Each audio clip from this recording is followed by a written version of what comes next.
All right, how do you feel? Okay. Uh-oh. Hopefully there's not a hole. That's my other concern is like... You think there is? No, there's not. But I have thought about that. Like, hold on, let me make sure this camera's on. There's a paddle there if you want it. We're not going to say it, trust me. Once we get out there, you'll feel it's such calm waters today, too. Oh, my God. And then if you just want to pull the microphone over to your... Okay. Right under your chinny chin. I don't know why I'm so scared. Oh, it's so fun. It might be scary because nobody's out right now as well. Normally, like this place on the weekend is flooded with people, and you'll see some, dorks out here, and you're like, I could do that. Yeah, a bunch of nerds. Yeah. Cool, man. Oh my But see, God. yeah, I mean, now we're like, you can, we're not gonna go in, are we? No, I don't think so. I trust you. But yeah, we can only go one way, so you don't need a paddle if you don't want. Okay. You can just hold on to that, or even slide it down there if you don't want. Yeah, it's like a security blanket. It's fine. Oh my God. Buoyancy, man. Science rules. Do you have any experience out on the water? Do you get very nautical, or do you? I don't get too nautical with it, man. I'll be honest with you. Oh man, I haven't. You ever been out at sea or anything like that? Yeah, I've been deep sea fishing like once. Georgia coast? Yeah, Georgia coast. Yeah, I went to school by Savannah, Georgia, so right there by the coast. And I went deep sea fishing one time, but I was super hungover and it was awful. But yeah, I didn't spend a lot of time on the water growing up or anything. I kind of grew up in the mountains of North Georgia, so. Yeah, Georgia's a strange place, or it's a normal place. I don't know, man. It's the I've South. never been there. It's a lot like Texas in a lot of ways, Oh, but yeah? it's more. Just depends where you are. Atlanta's like a really, so much different than the rest of the state. Like it's really, really rural, and then Atlanta is like total big city, bustling, hip hop vibes and all that. Like How close were you to Atlanta growing up? like 45 minutes or so, but I was kind of out in the boonies. And then as I grew older, the county I grew up in kind of got more gentrified, got nicer and stuff. But did you like that or no? No, I like the open space. My mom's a horse trainer, so. Oh, really? My parents are divorced, so I spent a lot of time on the farm with my mom and stuff. So I grew up in pretty rural. This is kind of like riding a horse. Kind of, yeah. It feels better. Oh, this is so bizarre. Really? It's fun. I don't know. Yeah. I guess I just don't get out very much. Oh, it's cool. Yeah. This is, I mean, you can't beat it. You You got to can't. get out in nature, out on the water. Just a worm on the water. Just a fucking worm on the water, man. Yeah. Just trying to make it in this dang busy world. Hey. Aren't we all? Have you ever ridden a horse? That's what I was just going to say is like if you, whatever you're used to, it's like what you're used to, But yeah, I rode a horse for the first time a couple of years ago, and I was like, whoa, I was probably looking like you. I was like, oh my, dude. And I just remember being like on this breathing thing. I was like, what is this? Oh, it's so bizarre. Like I felt like I was riding a troll or something. I was like, oh, it's super. I used to, I talk about it on stage, but I used to do a lot of Robitussin when I was a teenager, and I would get really messed up on tussin, and I would ride the horses. And it was like nothing I've ever, it was literally just like primeval, like a horseman, like you're connected like man and beast, and you're also like really high off the ground, you know? So no, yeah, so it's bizarre. up there. That's what I didn't realize too. I was like, if I take a spill, that's a long way down. No, you became one with the horse. You're kind of like a centaur or something like that. I'm the man half, he the beast. Yeah. The beast. Yeah. But tuss, I never got into tuss. Actually, I never even knew of anybody doing the tuss, except for you. Like I didn't even know it was a thing. I thought it was a joke.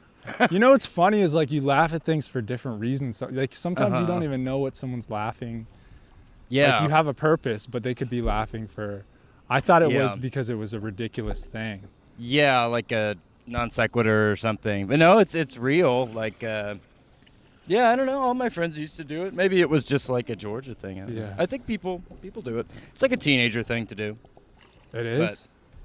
Yeah. Because it's easy to get. Yeah, because you could just get it at a grocery store and it Yeah. gets you all messed up. And it's not, a lot of people don't really enjoy it. So it's kind of just one of those things like when you're experimenting with drugs when you're a teenager and, you know, something to pass the night. And then most people are like, all right, I'm done with that. That kind of felt awful. But I was like, I like being the goblin. Can I offer you a beverage? Or you got water there? Sure. I'll have a soda pop. You want Coke or Sprite? Coke. Oh, man. Here you go, baby. Delicious. Hell yeah. Delicious treat, man. Just 2 guys on the water. 2 dudes on the water. Soaking in the sun. So you don't do Tuss or anything anymore, just Coca-Cola? No, I'm sober. Yeah, I don't, Yeah. I hardly drink soda or anything. Yeah, I'm sober. I have a This really... is a treat. Nico, you remembered. My favorite. Yeah, no, I'm sober. I have a pretty bad drinking problem. So yeah, I'm sober. I've been sober for a long time. So yeah. Yeah. Yeah, man. Bad in the sense that you couldn't stop doing it, or you were getting into trouble. We don't have to talk about it if you don't want. No, it's fine. We can talk about it a little bit. I just all of it. Once I start drinking, I can't stop, and then I also. Oh, it's been such a long. I had such an illustrious career with drinking, so a lot of legal trouble and. Yeah. Detox, and I'm like one of the people who I would get the shakes and stuff. So it's just, it was really bad. Yeah. So yeah, I haven't done it in a long time. Can anybody handle alcohol forever, or does it have to come to an end at some point? I don't know. I think a lot of people can, but when you have that trait where it's like you tend to go over the line, I think a lot of people, like even like the typical like college party mentality, I think people who drink like that, they do tend to call it quits at some point. Yeah. That's what I always thought. I mean, I had never really drank that much, but I was like looking at the party scenes and stuff, and it was like, you can't do that forever. So what's the point of starting? Yeah, it's true. And yeah, once you reach a certain age, the hangovers are just unbelievable too. Like when you're younger, it really doesn't matter. Like you can drink all the time when you're 18 to 22. Oh yeah. But now you're an old man. Yeah, I'm 27 now. So yeah, like your body just stops processing the alcohol as well. So you just feel so bad, and the hangovers just last for like days. Yeah. What about with comedy? Like I always, I mean, drinking's such a big thing of comedy. Uh-huh. I'm like, would it make me calm my nerves? I think so. Yeah. Did you used to drink before you went on stage and stuff? Yeah, so I started doing comedy when I was 20. Yeah. And what's the water smell like, by the way? I was giving it a good sniff. Can I smell fish? Yeah. Yeah, I smell like water. Brings you back, right? Yeah, I miss her. I should call her. You know what? Let's get her on speakerphone, dude. This is Grandma we're talking about? Yeah. Hey, babe. It's me. I'm with Nico in the middle of a lake. And I miss your smell. Yeah, a lot of comics. Yeah, so I started doing comedy when I was 20, and I used to get the worst panic attacks. Like, my hands would go numb, and I feel like I couldn't breathe, and I would start stuttering, and I would shake. I was just so scared of performing, so I would get really drunk. But I got sober when I was 21, so that was only like my first year I would drink before sets. That's the worst year to get sober. Yeah. What? When you turn 21, that's when you can finally get out there legally. I know, yeah. But yeah, it had ran its course, man. Oh, yeah. Because where I went to college in this little small town in South Georgia, the entire town was the college. So all the gas stations would sell you booze. Like, you didn't even need an ID and stuff. So. Oh, nice. So, yeah, I'd been going really hard for like 3 years straight. Like, no days off. You did your time. I mean, you're a vet. Yeah, I put my time in, dude. I hung the boots up. Yeah, put an old notch on the belt. kiss the hospital staff goodbye. I was done with it, dude. Yeah. But it does help with your comedy, but the thing is you're not as sharp. So a lot of people, they have a couple drinks when they first start, and they get into that routine of, okay, now it's part of my ritual. Before I do stand-up, I have to have 2 drinks.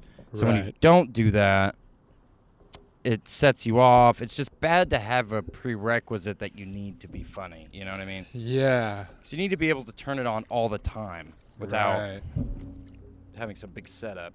Yeah, and now you can turn it on all the time. Yeah, once you get used to performing sober. Also, I think the biggest thing is that you're sharp. Like, if you're 6 beers deep, you're a lot looser, and you can still crush. Like, absolutely, people... Like, if you're drunk and you're a funny person, you're still going to be funny. Yeah. But I think you're not as sharp. Your timing's not as good. You need to clear. You need to get used to being absolutely clear, hitting all your points, you know. But everybody's different. Some people are able to do it. So if I'm considering to start drinking, would you say, nah, probably stay away? Or would you say, I don't know. Give it a real go. Give it the old college try. I would give it the old college try. How old are you?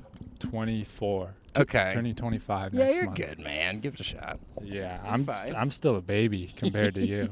I mean, to these old bones. Yeah. I was hoping you were kind of rowing me out here to put me down, like an old dog. Old yeller. Old yeah. Hey, man, I noticed these cameras aren't even on. Kind of worried about your intentions. Yeah. What would I do? I would drown you out here, or I'd probably shoot you and then put your body just overboard. Probably a quick pop to the head. Yeah. Like of Mice and Men. He'd be like, "Oh, Casey, look at the fish." Yeah. And I look at him, and I kind of know what's going on, so I'm kind of starting to tear up. And I'm like, "That's the most beautiful fish I've ever seen." Bury me at sea like Osama bin Laden, dude. Oh yeah, baby. See, he's not dead, Osama.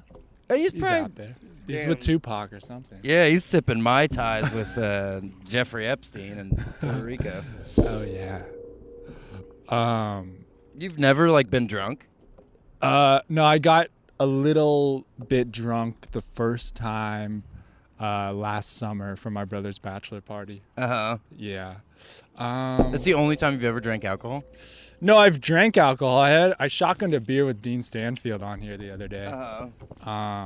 But as for actually feeling the effects of alcohol, that was really the only time. That's so interesting. So you just don't need it. You just don't find the use in it. I mean, nobody needs it, right? No, yeah. Right. Yeah, I don't know. It's hard for me to think. Like it was kind of just a thing. I never really drank. All my friends started doing it and stuff, and I was just like, it tastes like shit. Oh, it tastes awful. Yeah. So you got to get past that. Mm-hmm. And then it was just like, yeah, I don't know, the whole culture of it, I guess. You're just not doing shit. Yeah. It kind of is a way to fill a void rather than doing the things you would truly enjoy doing.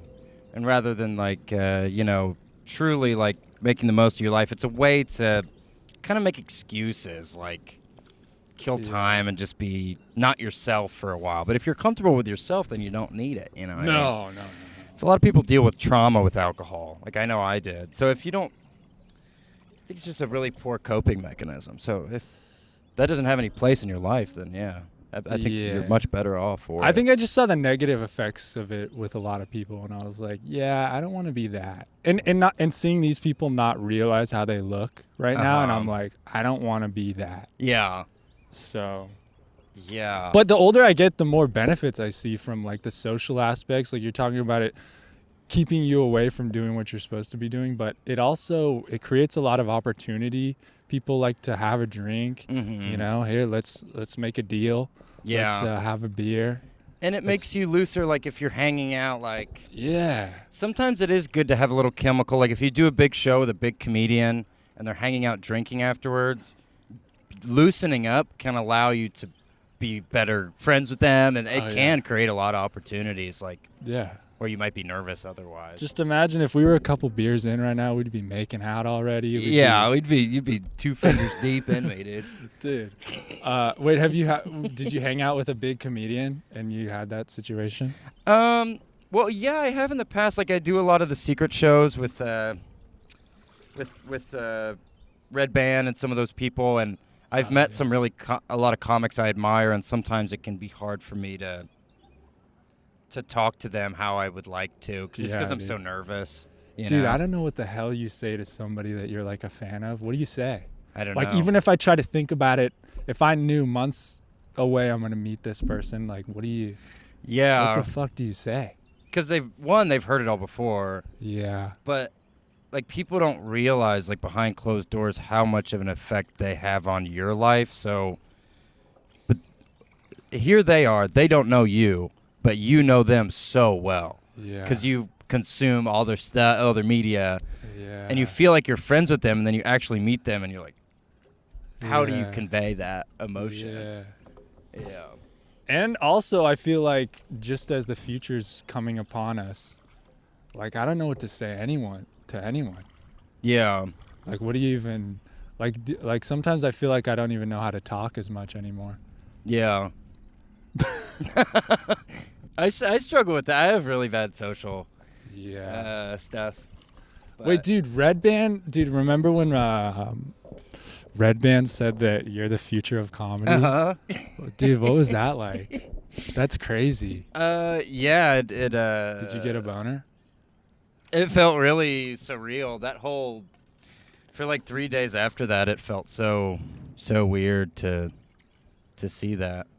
Because he, like, growing up and watching comedy, like the Death Squad stuff and the Joe Rogan and all that, it's like, it seems so far away. You know, it seems like it's just something that's not even real almost. And then you meet him, and he really likes you as a person. And I was like, I still don't even know. I don't know. It felt really good, obviously. Yeah. And just like a month or a few months before that, you're doing comedy in Idaho. Yeah. And now you're teleported to doing shows with Red Band and Rogan and stuff like that. Oh, so when I was in Boise's like a pretty small scene, and there's like 20 comics, and a lot of people wouldn't even book me for shows. So like, really? They would for a while, but then the thing is, with a small scene like that, there's a lot of jealousy. Like, everybody wants to be the biggest fish in a small pond, kind of. Yeah. And because I didn't produce my own shows, I think, looking back, I think some people didn't book me maybe because they felt threatened. Like, they didn't want... I don't know. You would think throwing on a comedy show, you would want the best comedians on there. Nah. But I think that they were like off-put, that people liked me or something. But yeah, so going from that, like, doing one open mic a night in these little bars in Idaho, and then doing a book show like once every couple weeks, and then coming here, and it was such a weird change. Yeah, that's crazy. Yeah, no, I get it. I mean, a lot of people, they're like, oh, when you came to Austin, they're like, oh, Casey Rocket's so funny, he makes me want to quit comedy. But I was like, he makes me want to make him quit comedy. How do I get rid of this guy? So I get that. I'd probably be like that guy in Idaho. I'd be like, how do I get rid of this guy? This is a problem. If you can't beat him, kill him. Yeah, take me out to the middle of the lake. Yeah. Put on some cement shoes. The old Goodfellas treatment. Oh, yeah, baby. I mean, I just think, like, when I see a really good comedian, I think it's, like, inspiring, Yeah. Like, but you know you're funny. Like, what if you suck? Yeah. Like, that's a whole different mindset. Or what if you've been doing it for 12 years in Idaho, and you're like, this, I'm 45, and and then here comes this kid who's been doing it for not as long as me. I don't know. The time is such a big thing for people, too, within comedy, I feel like. They feel like, and I'm starting to get that. Like, I've been doing it for, like, 7 years. Like, but I check myself whenever I have those thoughts. Like, people start feeling like they're owed something. Oh, yeah. And you're really not. You're owed respect because you have worked so hard. So you're owed respect, but you're not owed, like, gigs and, what I mean? Like, If you're not funny, you're not funny. Like, people should appreciate the work you've put in. But did you work hard if you're not getting what you want by that amount of time? I don't know. I think it's some people, yeah. I think some people, it just never clicks for them. Like, Yeah. they just don't physically have the capability to be as funny as they'd like to be or whatever. But Right. I think most people, like 90% of people who set out to do comedy, if you work hard enough, you can be a professional comedian. You think so? Yeah, I think so. If you work hard enough, like fine-tuning your 20 minutes, you can make a living for like a long time. Like if you work for, 15 years. Yeah. I'm saying somebody who's like not that funny, but they still work super, super hard. Then Yeah. I think you can still make it. I mean, there's evidence, dude. I mean, I'll go see headliners and stuff, and I'm like, what? Oh, yeah. Yeah, you see a lot of it. Yeah. Like road dogs who Yeah. come through clubs. And you're like, Jesus, man, I just got to stick with it. Yeah, dude.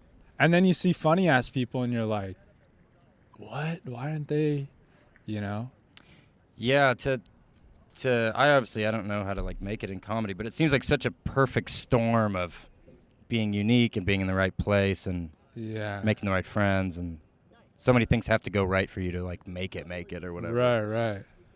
Yeah, I think you realize there's a bunch of different factors that. And we can have this race tomorrow. Okay. I don't want to. I'll race you anytime. I don't want to come back here anymore. I don't know. This is the end for you, dude. Yeah. This is my eternal resting place. Yeah. You like baseball? Yeah. Cool. All right. Well, that's been the podcast. You watch MLB? Yeah. Cool. Yeah, Dodger fan. I'm a big Cubs fan. Yeah. I don't know what made me think of that. No, we Yeah. talked about baseball one time before. Okay. Yeah. Yeah, That's I why. love baseball. I drove up to Chicago this summer, went and saw some games.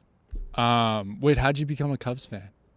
So I was born in Illinois. So my whole family grew up in Illinois, and I was born in Bloomington, Illinois, and I lived there till I was like 4 years old. So I don't really have any memories being there. Yeah. But and I spent my whole life in Georgia. But yeah, my family's from there, and so they're all Cubs fans. Yeah. Can I smoke a cigarette out here? Oh, yeah.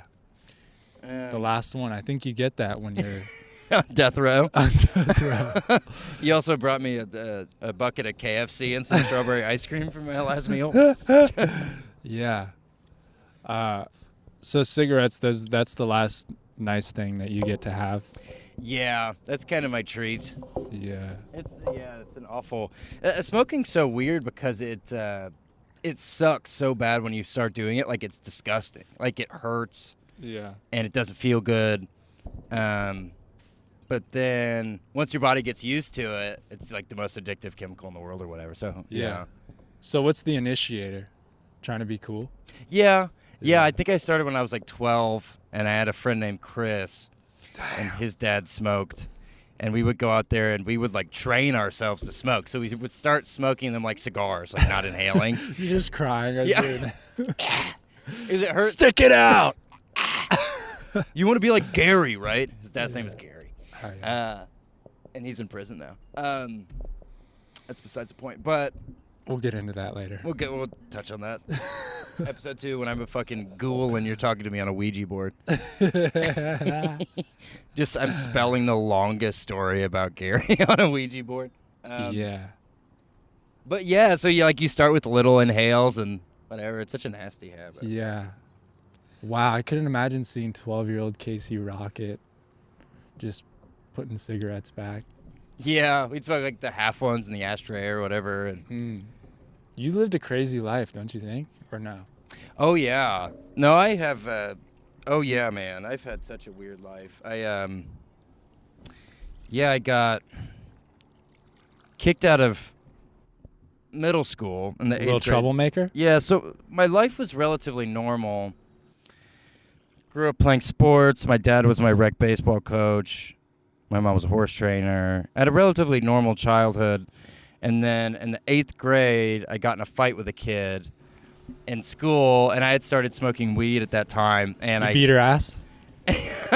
She was so weak. It was so easy. She's a little pipsqueak, man. She talked out to the wrong guy. But so I had a. What was the fight over, girl? Yeah, I threw a kickball at his girlfriend on the PE court. To flirt or just to be funny, but I hit her really hard on accident. Oh, yeah. And that's the old knock your girlfriend out joke. I know that one. yeah, That's timeless. That's a classic. gotcha. And you're kind of dragging her by the hair like the Flintstones. It's Brittany, remember? Your girlfriend. Yeah. So we got in a big fight and whatever, I got kicked out. So then I went to alternative school, like the school they send you to when you can't go to public school. Yeah. And I went there for a little bit of the 8th grade, went back to public school in the 9th grade, got kicked out again for being on a Robitussin and stealing from the CVS, this whole thing. Yeah. And then went to alternative school. My parents sent me to a mental ward for a little bit. Whoa. Just because I was really rebellious and they didn't know what to do with me. Yeah. So like living in the psych ward for like a couple weeks. And then I went to military school for 6 months. And yeah, I just have had a really crazy life. Then I went to public school for the rest of high school. But was the initial did your parents get divorced around the time? Was that what started getting you starting to rebel and wanting to be mean? I don't think so. And I wasn't really mean. I just always didn't really like authority, and I was always just kind of messed up on drugs and stuff. So yeah. But what flipped? You were normal little good boy riding horses, playing baseball, and then when did the demons come? Well, or were they always there? I think once I got kicked out of the 8th grade, I got the mindset of like I'm an outcast, and I embraced kind of an outlaw mentality of like I'm never gonna fit in. All I care about is drugs because I want to be counterculture. Like I want to be a bad guy, and it was sort of not a bad guy in a violent sense or a mean sense, but I want to be outside of the law and stuff. Yeah, like that. bad boy. Yeah, like a bad boy. And there's something enticing about being a bad boy. Yeah, man, for sure. I mean, it's a tale as old as time. Yeah. And the thing is, with something like that, especially when you're using drugs and alcohol, it's a really self-fulfilling prophecy. It's really easy to become a scumbag when you're fucked up all the time. It's something you can do pretty easily, like not follow the rules and be all crazy. But yeah, being good takes like figuring out. It's like how do I be good or be nice or follow the rules, but not follow. There's so many ways to not follow the rules. Yeah. Yeah. Yeah, act out a little bit. And then, you know what, I think I was seeking attention as well. I think looking back, being a little bit older, I think I wanted people to pay attention to me. Yeah. But now, doing comedy, I didn't realize it at the time, like, it's pretty much the same thing. Oh, yeah. That was your first joke, throwing the ball at the girl's fucking face. Yeah. That was, the setup. Yeah. And the punchline was fucking rocking her shit with a kickball. And frankly, it bombed. Did not get a big laugh. Did you feel betrayed by did you like your parents before they sent you to alternative school and boot camp and all that shit? Yeah. Did you start to hate them? I think at the time, but typical teenage hatred of like, I would never treat my kids this way, and like, you just don't understand what I'm about. But it's like I wasn't about anything. I was just about getting fucked up all the time and putting myself in incredibly dangerous situations. So, did you never got scared straight by any of these people that were your cohabitants? Did you? I mean, you must have had some crazy kids at the alternative school and in military school and stuff. The alternative school was really fun. So that was like the cool kids. It was all the kids who like you could barely compete. Oh yeah, I was like bottom rung crazy. Like there's like legit like this kid should not be here. Like this kid should be in a hospital. Like schizophrenic. This kid's not even a kid. Yeah, he's a grown man. He's cosplaying a child. That was fun, but military school was not fun. That was awful. So there was like some scared, but it never scared me straight. It just pushed me deeper into like fucking just I'm like this bad. Like it just made me like harder. Like fucking, like whatever. Yeah. There's a lot of fights and I got jumped a couple times, and like nobody ever like touched my butt or anything, but it was just like violence. They beat your ass? Yeah, they're just like jump you and stuff. And Just for no reason, or because you're cracking jokes and stuff? just for pretty much no reason. Like people, Just boys being boys. yeah, it was an all boys school. Yeah. So there's a lot of testosterone. So like, Yeah. if there's no way to have an outlet, people would like form little gangs. And somebody like accused me of like stealing their hat or something, and like 30 kids beat the shit out of me. Really? It's like people just want. Yeah, it's like a prison mentality because it's like you can't leave, Yeah. and people are just looking for something to do. So, but I had a lot of friends there, but yeah, it was awful. It's crazy how young those kind of things can go on. Yeah. Like I substitute teach, and I'll be at like middle school, and there's kids talking about being in gangs and stuff, and I'm like, what Yeah. the hell? And you see how little they look.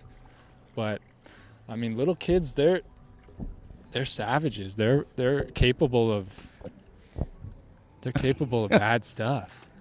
Yeah. Little gremlins. Yeah. It's just, what age do you substitute teach? All ages? I used to do middle school a lot, but now I do high school mostly. Yeah. But those two. I mean, elementary school, you actually have to fill in and teach and be aware.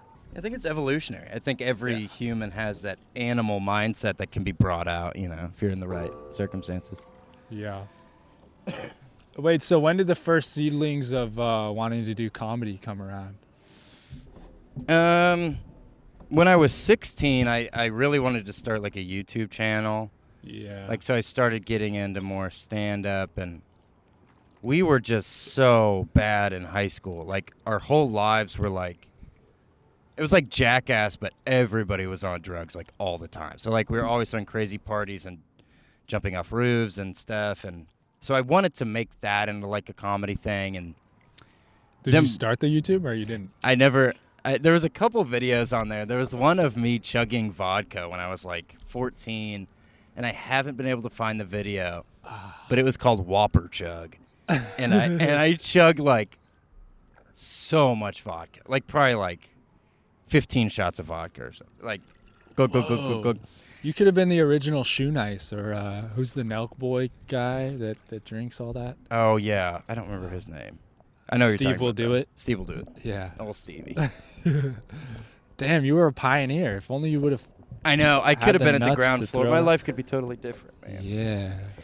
But, yeah, so I wanted to do something like that. And then I went to college, and I don't know. One day it just kind of clicked. It was like my school was having like a talent show. At college? Yeah. Yeah. And it was like everybody gets 2 minutes, and nobody else did comedy. So it was everybody singing. And this is like a really rural school, so everybody's like singing country songs. Yeah. And like some people are rapping, and then I went up there, and I was like, I had to get really drunk before because I was so nervous, and I ran around and I sung Chandelier by Sia. But in like a Jim Carrey kind of funny, zany way. And no jokes. I just ran around for 2 minutes, and there was like 100 people there, and I probably got like 6 laughs. But it felt so good. And then I was like, okay, like I'm going to do this now. Like, yeah.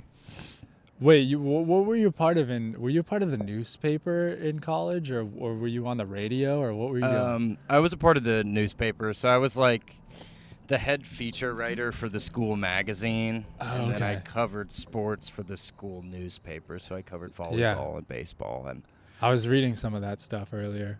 Oh, how did you find that? I just Googled you, and I just found what I could. You Googled Casey Rowland? Yeah. Yeah. Oh, that's so funny. Are you protective of your government name? No, it doesn't matter. But I like all my comedy stuff to just go by Casey Rocket, so everybody can find it in one place. Yeah. But it was funny reading back like those articles and stuff, and I was like, oh, he's doing this for the school magazine or whatever. I was like, I want to see the progression, and you're like, But that stuff was still super funny too. I was like, even within the constraints of not being able to be as wild. Yeah. Like I was reading, what was I reading about? Spring Break. Oh, okay. That was hilarious. Thanks, man. Yeah, I remember that one vividly. I think that one I was like 5 months sober, and I'm writing about having like a panic attack, right? And that one. Yeah, I used to get the worst panic attacks.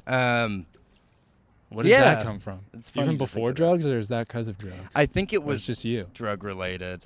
Yeah.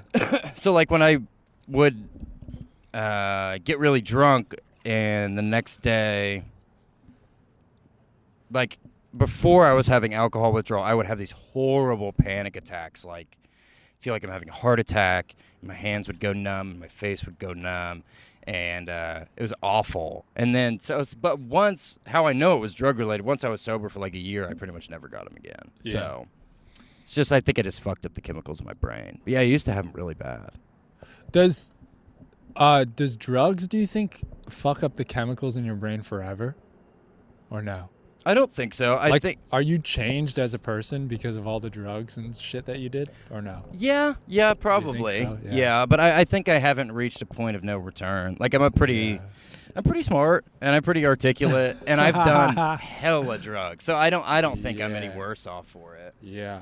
If anything, I think it's given me a unique perspective, and I think my brain works in a way that benefits me. Yeah. I mean, dude, you'll see a homeless dude out of his mind reciting Shakespeare off the side of the 35, and it's like, sometimes I'm like blown away at how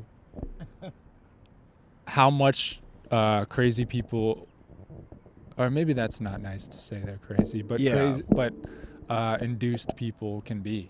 Yeah. Like they're on autopilot, but they're making sense, but they're not making sense. You know Yeah, what it's I'm like saying? the two halves of the brain. Yeah. Like there's a smart person in there, but the crazy person is at the controls. Yeah. No, yeah, you see that. Like, Yeah. some dude will come up to you, and he's really Autopilot. articulate, but he's talking about like how Yeah. there's worms in his bloodstream or whatever. It's inspirational. Yeah, it is.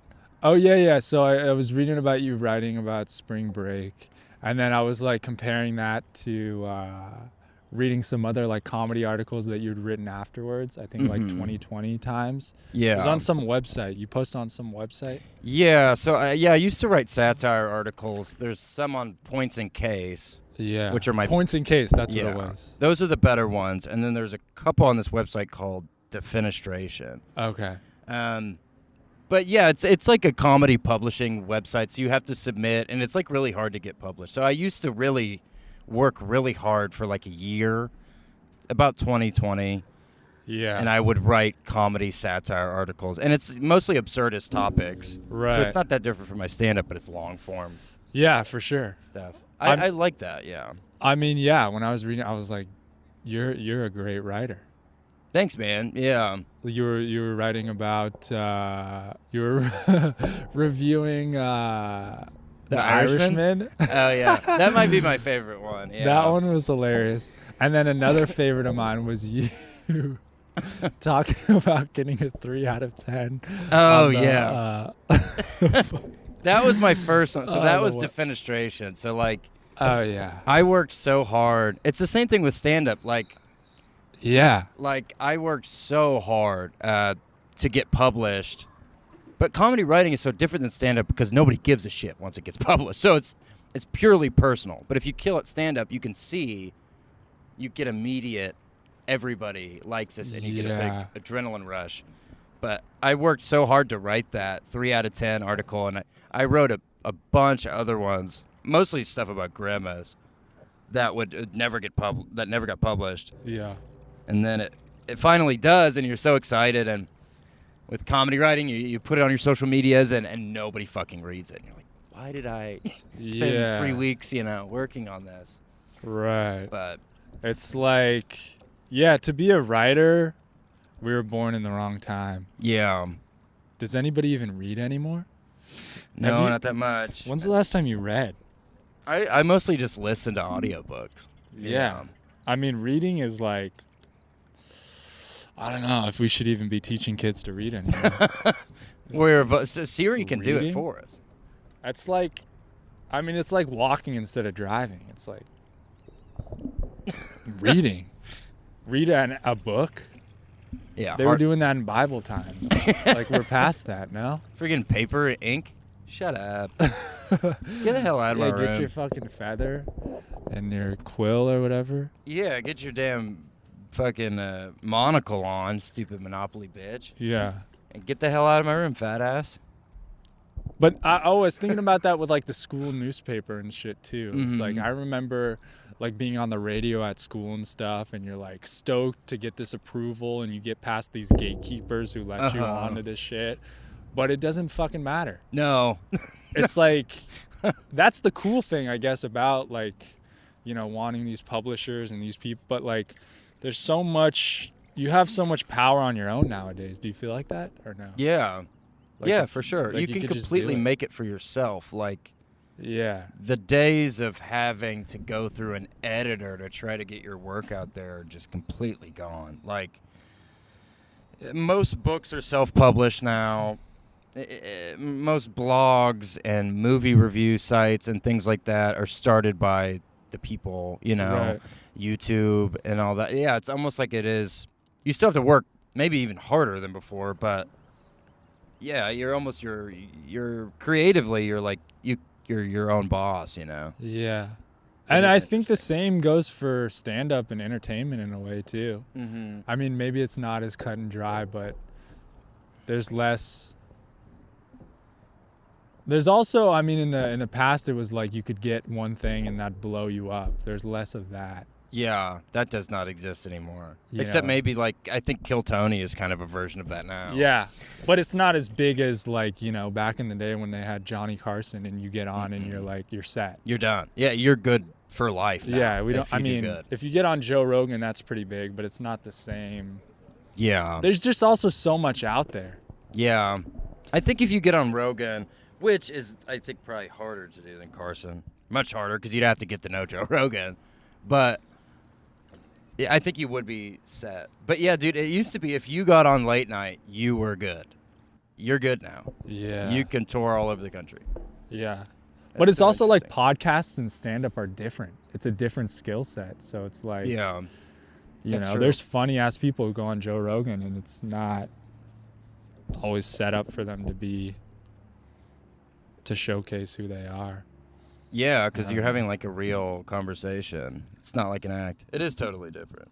Yeah. But now you get on late night, nobody gives a shit. Like No. your video will probably get like 100,000 views, like on YouTube.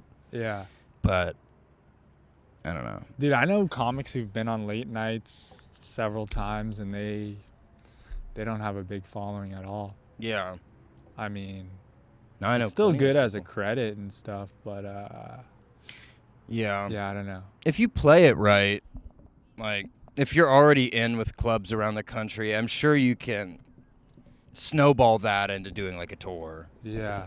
But what does a tour get you? You know, comedy's just—it's such a long road. Like I feel like now, like I just started using TikTok. Like you have to kind of blow up on that stuff in addition to everything else you're doing. Yeah, it's annoying, isn't it? Or do you like it? And I think it's annoying. Yeah. I have, like, my past 4 videos I put out have done really good, like 50,000, 100,000 views or That's whatever. really good. Which is really good. Yeah. But the problem is I read all the comments, and most of them, like, let's say I have 500 comments, 450 are super, super nice. But then the other 50 will send me reeling for days. Really? Like, they'll say stuff like, What do they say? hey, fucking, like, I'm just a weakling. You don't listen to them. You little pussy. They don't know shit. little pussy. Like, just like whatever you, like, you What gets suck. you? Like, You somebody suck? somebody said I was copying. You suck can't affect you. Oh, someone said No, you that copied? doesn't affect me. But Yeah. somebody said I was copying. They didn't even name names. They were just like, "You're copying all these comics," and I was like, "Who?" Well, like that was my first thought because I know they're Oh, wrong, yeah. but I think that's a way to get to comics. Copying is a big. yeah, Yeah. because then first I know it's not true because I know how hard I've worked and I know Yeah. that I didn't copy anyone. Ask my mom, bitch. Yeah, fucking got him go through my dang phone notes. It's Yeah. all worm stuff. Ain't nobody doing worm stuff with me. Premier worm comedian, 2,000 followers on Instagram. But it had been getting in my head before I would go on stage. So if I read some of those comments and then I'm about to go on stage, sometimes I'd be like actively trying not to copy anybody else, and it would like throw me off a little bit. So the comments is my issue with TikTok and stuff. It can make me feel bad. Yeah. Yeah, copying. That's a That's a big one. I mean, I'm always like, and it sucks too, because as a person who knows that you don't copy and you're not stealing people's jokes and stuff, but you still think about that because you're like treading so lightly, and you know that there's Carlos Mencias who get trashed for, then you're just like, I don't, I'll write a whole joke out and I'll be like looking up, has somebody done this before? Yeah. Like a fucking crazy person. And there's no way to find it. I mean, Yeah. it's physically impossible to be able to. There's 10,000 comedians who have lived and died and been famous, and it's like. And sometimes it's not even maybe like I'll watch somebody do a joke sometimes, and I'm like, oh, that's from this movie, or that's from some TV show, or I saw something like that on Twitter. Yeah. So it's not even just within another comic's joke. It's like. Well, there's so much media, and I think if my fear is that somebody would watch my stand-up, and this is like an irrational fear, but like what happened to Amy Schumer, like they make this compilation of her jokes, and then they make a compilation of who she stole it from. And my biggest fear would be somebody does that to one of my videos, but they do an incredible deep dive to where it's like they're pulling movies like I've never seen and like stuff I had no way of knowing, but it seems like I've copied all this stuff. Like that's like a big fear of mine. Right. Like it makes it seem like there's proof that you did something you didn't do or something. Because I think with comedy, there is a lot of that cryptomentia where you could have heard something in a movie 5 years ago. Yeah. And then you write it down. And then you Google it, and it doesn't show up. But then somebody else remember it. It's a whole fucking... Yeah. Well, it's definitely happened to me before while I wrote something, and then I realized later, like, oh, yeah, that already exists in a different way. I think I've come to that realization a couple times. Yeah. But that's normal, though. But your stuff is also so obscure that, like... Yeah. I try to write it almost purposefully where it would be like, there's no way somebody else is... But that's also why it would look maybe more suspicious if it did, because it's like, this is so left field. If it did line up with something else, it'd be like, okay. Well, so, yeah, it's a... I know, But dude, if you're as big as Amy Schumer, who gives a fuck? You think true. Amy Schumer is pissed off that people think she's a hack? No. She's would you like? Monies. No, but it is like the ultimate thing that every comedian's afraid of, because it's like you spend, and Amy Schumer too. I'm sure before she got famous, she probably did comedy for at least 10 years. Yeah. And it's like, so you spend so much time grinding for nothing and sacrificing so much, and then you finally make it, and everybody goes, hack, you fucking stole that shit, and it's like, oh, that would be so heartbreaking. Yeah. But we also live in a time now where nobody is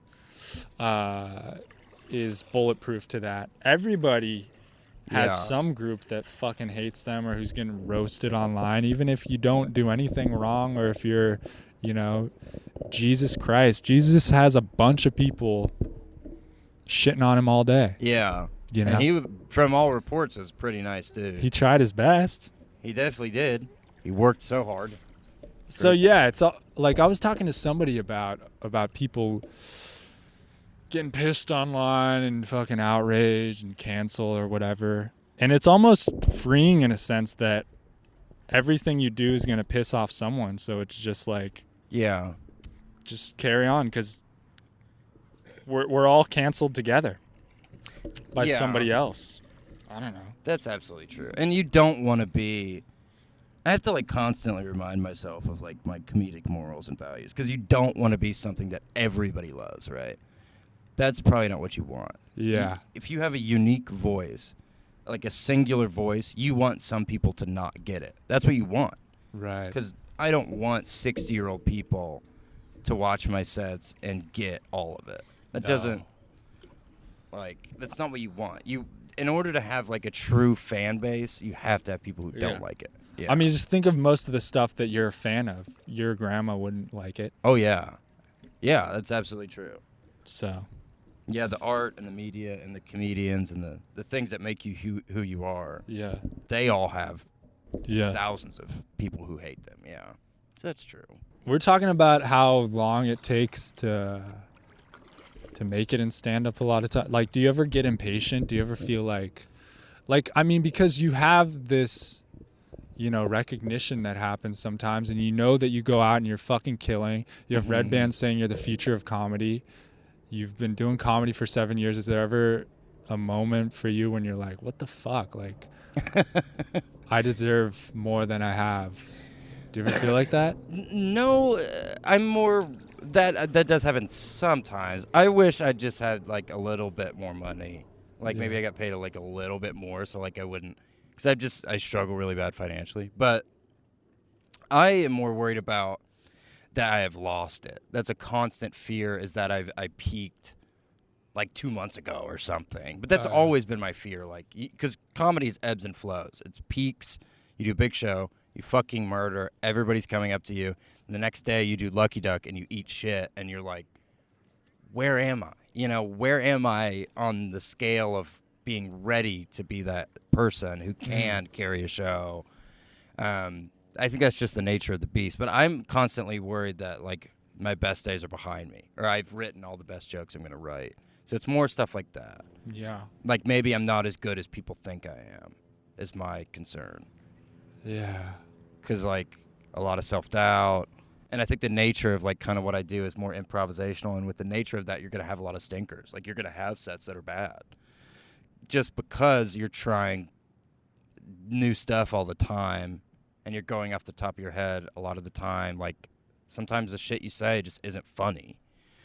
So it's hard to reconcile with that. Like, I think the way to get around that is just, like, smelling the roses and, like, comparing yourself to where you were like a year previous is always helpful.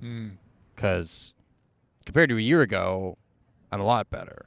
So it's like, next year I'm sure I'll be a lot better too. So that's a good way to look at it. Macro. And also enjoying the moment. So macro, I'm better than I was. And day by day, I love doing this, I'm with my friends. It's okay if the open mics don't go well. I'm doing what I love, That's beautiful. Yeah. Well, yeah. Comedy's it's a good thing. Yeah. It's good for you. So you're having fun now? You like where you're at? Are you enjoying it more than you were last year? Yeah. I was having a lot of... So last March, I came to Texas for the first time to do a festival in Paris, Texas. Yeah. And that was my first out-of-town festival, and I was there alone. How'd that come about? I just applied for it. Oh, yeah. Like a comedy festival. Like I can't remember where I find it, but I've always applied to a lot of festivals. And then in the last year, I started getting into a lot of them, like Boston and... Most of them you have to, like, pay to apply? Most of them. Yeah. But most of them it's like $20. So... Some of them, like, I've always wondered about those. I'm like, is this a scam? What is this? Yeah. Did people go out? Did people go to the Paris comedy festival? I just did it too, like 2 weeks ago. I just did it again. I guess that's how they make their nut. Yeah. But my issue is I applied to so many of them, and then I started getting in, and I realized I can't go. Like, so you have to pay for your travel and everything. So I'm supposed to go to Hawaii in 2 weeks. And I just remembered this morning I need to email the guy, because I was like, I can't go to fucking Hawaii. What was I thinking? I can't, because it's like 4 days of festival, round trip plane ticket. It's like, dog, I don't have $2,000. I was living in my car like a month ago. I don't have $2,000, So there's that. But festivals are really helpful for like networking and stuff. I can't remember how we got on this topic, but I hate networking. Yeah, but thinking about it, but it is important. It is. And I think it's like, I don't know. I think since I got to Austin, I've been just really like super, super happy. Like, not all the time, but I'm just really happy to like be here. And it's like so exciting. And made all these friends. And so I like truly am happy to like be sober and have all this cool stuff going on. So I think it's like, it's easy to appreciate the moment if you like look at the bigger picture, Like, yeah, you got an apartment now. Yeah, like everything's going so good. Yeah. Are you in love? Have you ever been in love? I have been. I was in high school. I dated a girl named Bianca, and we dated for 3 years. When I went to it continued when I went to college. And she went to college, same one or no? No, she went to college a couple hours away. And then when I stopped, long distance lover. Yeah. And I was like a horrible drunk, like pissing my pants all the time, and like just a fool. Getting around, sleeping around. No, nobody wanted that. It was not an issue with me. I was always so sloppy all the time. Yeah. But so she broke up with me, and then that was what caused me to get sober when I was 21. So that was a big heartbreak. And then when I was in Boise, I was in love with a girl for 3 years, and we dated, and we lived together, and we raised a dog, and then we broke up, and then I moved here. So I have been in love. Yeah. Wow. Yeah. Comes in threes. Yeah. Yeah, maybe. I don't know if that's a personal issue or what, but. Oh, yeah, at 3 years, something happens. They finally get tired of me. Yeah. But So you're looking for love? yeah, I think I'm at a point where I'd like to start dating again. I spend so much time with stand-up, but, when I was living in my car, that was kind of impossible. But now I'm at a point where, yeah, I think I'd like to do that. Are you in love? Do you have a girlfriend? Oh, yeah. Do y'all live together? Yeah, we live together. Oh, that's cool, man. Yeah. She's the best. That's amazing. Yeah. Did she come watch your stand-up? Yeah, she'll come watch me, and she's super supportive. I don't have her come to open mics, but if I ever get booked on a show, I'll have her come sometimes. Yeah. Which is fun. But, yeah, I mean, being a stand-up's not the ideal situation for love sometimes, I feel like, or looking for love, maybe. Yeah. Maybe it is for certain people, but it's a weird logistically.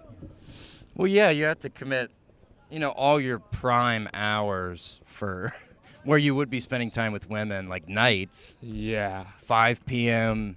to 11 p.m. is open mic time, so it's hard to find that balance. And then when you do get in a relationship, it's hard to, like, if you are starting to have success and do shows, it's hard to continue to make time for them, So it can be detrimental, certainly. Yeah. But you made it work in the past. Yeah. Yeah, for sure. And if you really have a connection with somebody, yeah, you can get through anything. So that's love, baby. That's love, dog. I'm gonna go for a swim. She took the dog. Well, yeah, I left. Well, so I moved here and I was gonna live in my car. Were you gonna come before you broke up? Was that part of the? Were you like, hey, baby, we're going to Texas, and she's like, I was gonna you. go to Denver. We were gonna move to Denver together, and then the relationship fell apart. And then my buddy was like, we should move to Austin. I was like, sure. And so we just kind of moved. Oh, who's your buddy? His name's Derek. He's a comedian here. He's bald, but he's hardly ever around anymore. He was just around like when I first came. He just doesn't really do it anymore. But we moved here together. He like got a job at a bar or something. I don't really see him a lot anymore, but he's a good friend of mine. What was I talking about? Yeah, so yeah, we adopted the dog together and raised him. Yeah. And so she's really close to him too, and she loves him so much, and I wouldn't. I am obsessed with him. He's such a good boy. But, with what I was doing and where she was at in life, she had like a stable job, and I wasn't going to take the dog from her.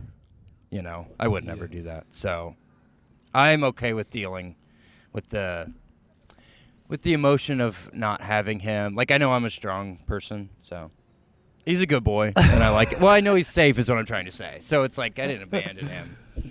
Yeah. She needs him, I think, more than I do, is the moral of the story. Because I'll be okay either way. But I think she needs the dog. But who does he need more? What's more important, a mom or a dad in a young boy's life? I don't know. I'm stronger. I can throw the ball farther. He needs a father figure is what I think. You get your ass back to Idaho, and we got to rescue this dog. Yeah. I'm going tonight. Frio! His name's Friolito. Yeah. Means little bean. He's a good boy. So you believe in love? I do. Absolutely. Hell yeah. Absolutely. I've experienced it many times. I'm also, though, like, I kind of fall in love with anyone. Oh, yeah. Troll under the bridge? Yeah. A girl touched my arm, and I'll think about her for the rest of the night. But then I also move on from it really quickly. Yeah. I love very deeply, but I'm also capable of letting stuff go. So you don't think about those old dirt bags that you left in the dust? So it's fucking slime balls. No, I do. I think about that. But I'm pretty good at blocking out emotions, so I kind of just keep riffing, baby. Keep on riffing in the free world. Keep on riffing.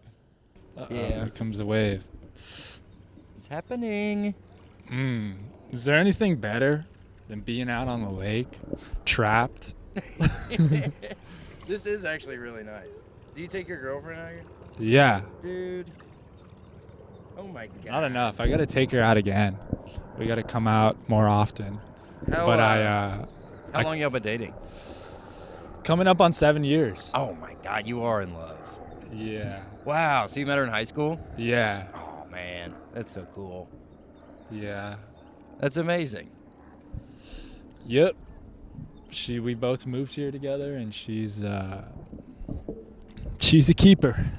Yeah. I don't know. It sounds like it. That's amazing. But I couldn't imagine, like, I think about people, I mean, I'm so far removed from dating or getting out there and trying to meet a person. Like, it sounds crazy to me. What do? You going to get on an app? How are you going to find love? You're just going to stumble into her? What do you do when you're ready? I don't. And it is really hard with drinking as well. So I'm sober, and a lot take her to get a smoothie? I Can't guess. do that. But it's like with the initial meeting. A lot of initial meetings happen when you're out drinking. Yeah, I guess I could go to a coffee shop. Yeah. You drink coffee? No. No, but I can go there and drink water. It doesn't matter. I can fake drink it. I know, but is it a turnoff if this guy's taking me for coffee and he's getting decaf? Think of some fucking. Can't handle caffeine. Got a weak heart. Red flag. I don't know. I meet a lot of girls, not a lot, but maybe 2 a month who come up to me after a show and they're like really interested in me, but they'll be drunk. So it's like they just want to suck your dick. Yeah, but it's something I can't pursue because I don't drink alcohol. So it does make things complicated. Pickle, right? Yeah, it makes things complicated. Is that fair? You can't get with any girls because they're drunk and you're not? I think so. That's just kind of how it works. Yeah. But everybody's drunk that's out at night. What do you do? So you're just jerking off every night. Self-love, man. Yeah. I'm a sweetie. I'll find love, man. Oh, you'll find someone for sure. I have a really good smile, and I'm like really fast, so like maybe I'll take her to play basketball or something. Yeah. You play basketball? Yeah. We'll play. We'll get to it.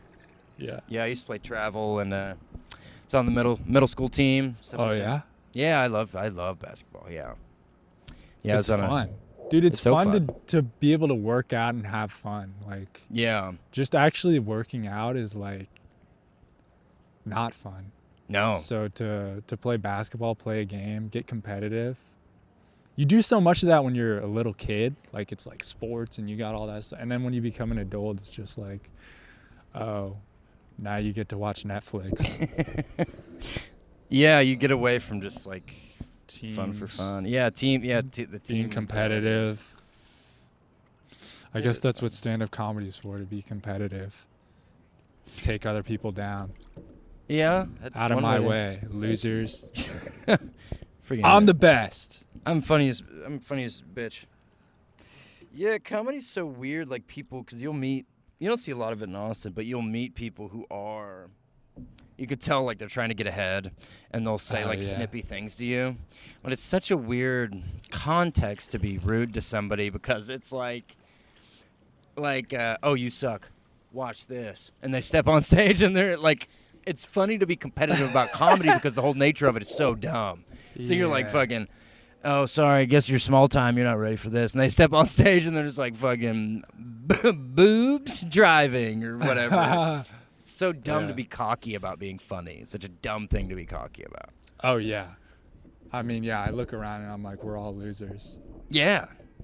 Yeah. Congrats. You're the winner of the loser gang. Yeah, you make $25,000 a year doing stand-up. You're fucking the king of rock and roll, dude. No, but that's the thing about me for like networking and stuff. A lot of times I see things that turn me off of it so much, and I'm like people, you can see it in their eyes. They're like, who can help me out? Where do I? And I'm just like, I I don't know. It takes the fun out of it for me sometimes to think that much about even making a TikTok and all this shit, and even asking people to come on my podcast, like, you know, anxiety before asking you, and like all this shit. Yeah. It's like It is.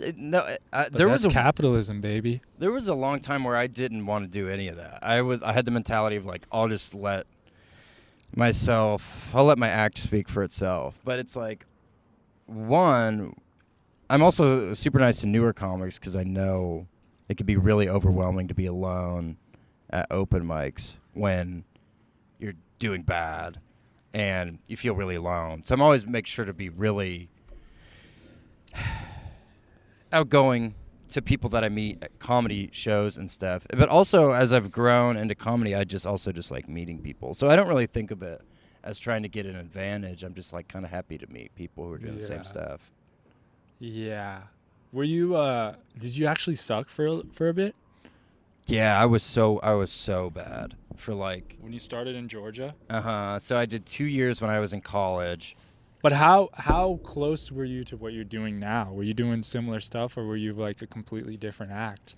I don't know, man. It changed. So like my first 2 years I did it in college, and it was more like I would try to do like one-liners, like especially after I stopped drinking. So I would try to do one-liners and without any physicality or anything. So it was really just me, and I try to be like kind of like Stephen Wright, kind of. Yeah. But that's not really who I am. Yeah.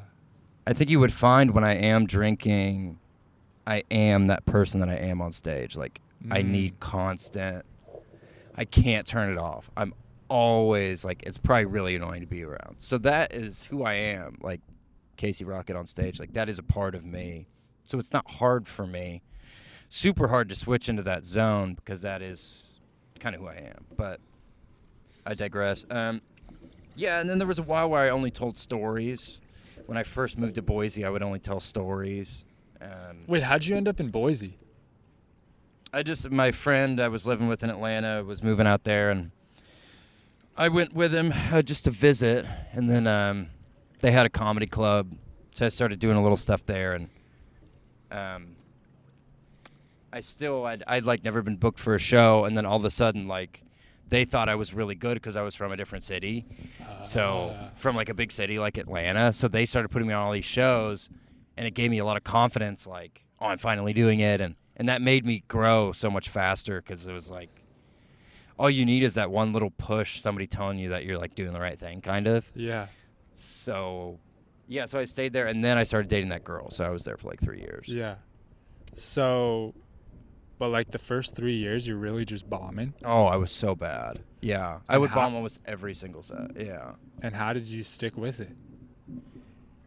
Maybe once every 2 weeks I would have a good set, and that would just keep me going. Oh, okay.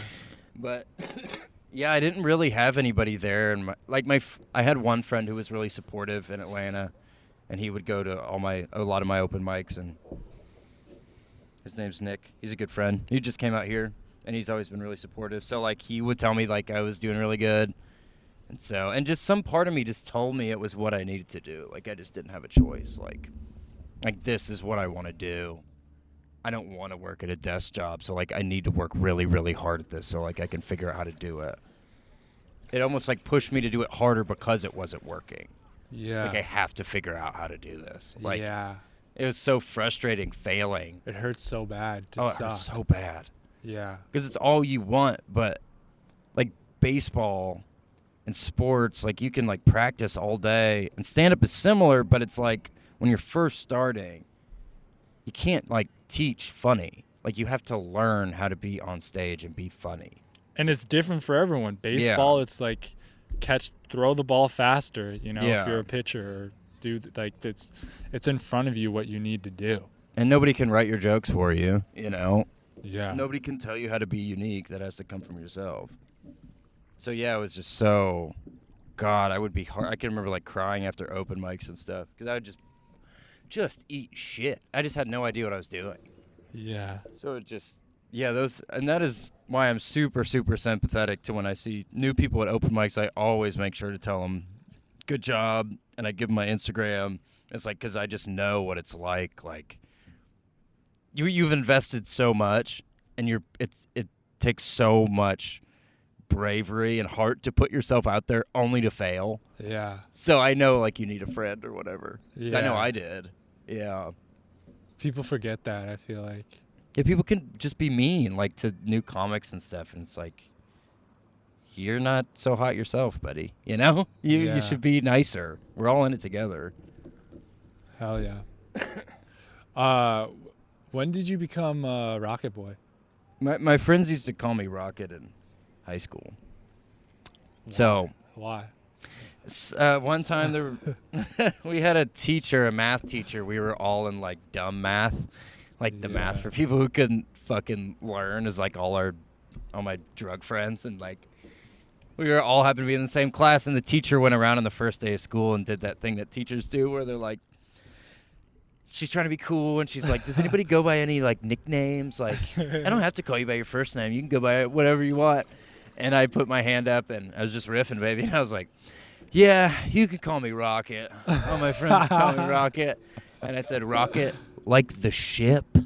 And all my friends laughed, so then all my friends started calling me Rocket. So, and in Atlanta, a lot of people use stage names, in Georgia, so I thought it was like a normal thing to do. So, yeah, Casey Rocket. Yeah. Yeah. I think it's a good descriptor, too. Like, it's a good name. It's good. Yeah, it is good. Yeah. And, yeah. So Casey Rowland's dead. Yeah, he's not coming back. You're We not left him coming on the back, lake. baby. Yeah, I feel like you're like a mix between the future and the past. You like old stuff. You're nostalgic, right? Mm-hmm. But Oh, yeah. you're also Rocket Boy. You got some robot to you. I saw you doing the robot voice. Uh-huh. That's mean, right. Yeah, you're like a blend. Good morning. It's me, the robot boy. Yeah, I did that on William's podcast, and I That was got hilarious. dozens of messages. It was so weird, and then it gave me pause. It was like, do I want to be known as the robot guy? I gotta pump the brakes on this. Oh yeah, it's funny. I used to like I talked about. I used to practice nonstop, dude. So yeah, it feels good. Robot stuff. For what? No reason. I was just fucked up. I Dude, just thought it'd be a cool skill to have. It makes me think, like, what else do you have in the chamber that's just gonna come out eventually that you're I got just some things I'm perfect? cooking up. Oh shit. Yeah, got some stuff that's gonna blow your damn shorts off. Is there anything else we should have talked about? I don't know. I'm good. I can't think of anything. Yeah. Where are you from again? California, LA area. Yeah. Why did you move to Austin? My girlfriend and I were like, we're in California. We were born and raised here our whole lives, pretty much. Let's go somewhere else. This is like during the pandemic times too, and it's just like. So we actually thought about, we were like Denver, Austin, Seattle. Yeah. And then we landed on Austin. She had some family out here. We came and visited. And then we came out and, yeah. I mean, me personally, I was like, I know the comedy scene is starting to pop off there. I know there's things going on there, and I wanted to pursue comedy. Mm-hmm. And she was down to move out here too. So it was like it was a great thing. Yeah. Have you ever been to Denver? No. I Fun. was in Boulder for a day. But. Yeah. I did a gig in Boulder a couple years ago, and I made a joke about JonBenet Ramsey on stage. Yeah. And do you know who that is? Yeah.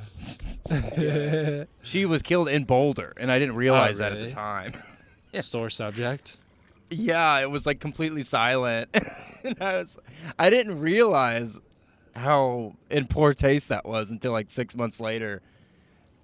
And I was like, why did I do that?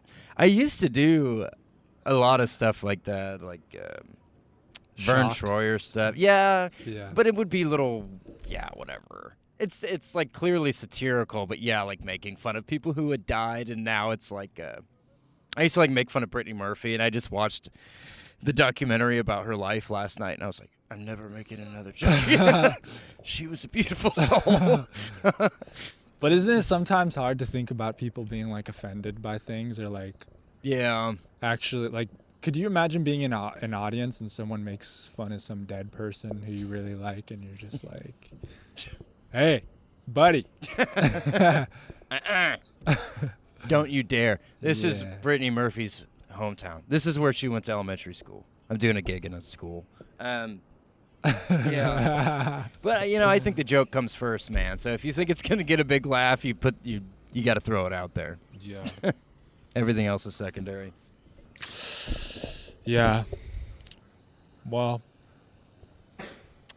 time for the dip. Quick dip. All right. Yeah. Thanks for coming out. Thanks, man. Yeah, it was Sun's really coming fun. Down. It is. I think we timed it perfectly. Yeah. Any last notes or anything? Well, there's no better time to do this. Friggin' marry your bitch ass. Oh, you're gonna propose? Friggin' propose your bitch ass. Do you think you'll get married? Someday. I don't think anytime soon. Have little rocket boys and stuff? I think I'd like to, but I think I need to be older. Yeah. I think I need another 10 years probably. You need another dog for a couple more years practice. Yeah, I got to get Frio back. Frio? My boy! My baby! Yeah, he's my dog son. Yeah. I think when I'm probably 10 years, late 30s, I could maybe meet. I'm pretty immature. My room looks like a college dorm room, posters of Quentin Tarantino movies and stuff and covered in DVDs. So I think I need to grow up a little bit. But yeah, what does a dad room look like? Cologne and belts and one poster, but it's Dan Bilzerian. Poker player. Or you can have a poster, but it's dogs playing poker. Something cool Dad. Yeah. And a watch. There's a watch on the dresser. You need to start smoking cigars. I'm down to get a couple Cubans, dude. Do you want to be dead? It's all I want in life. It's just waiting for the call from my girlfriend. Every day I ask her, "Can we have a baby?" What's her name? Grayson. Gracie? Grayson. Grayson? Yeah. Grayson, could we have a baby today? Yeah. No, I mean, one day, I guess. I don't know. It seems weird to be a comedian and a dad. Yeah, I want to get my first couple specials out there before I have to go into the fucking kid humor. It's so hack. Oh, I got kids and I got family. Shut up. Yeah. Family for baby, dude. Yeah. Grow up. I'm family sure. for baby. Yeah. Well. Oh, anything you want to plug, or you want to? I mean, this is gonna reach millions of people. So. You can check out my YouTube, Casey Rocket, Instagram, Casey Rocket, and I have a podcast coming out with Leo Konopka. So just follow my Instagram. You can check that out. Nice. Yeah. Thank you for having me. It was very fun. Yeah. Thanks for coming, dude.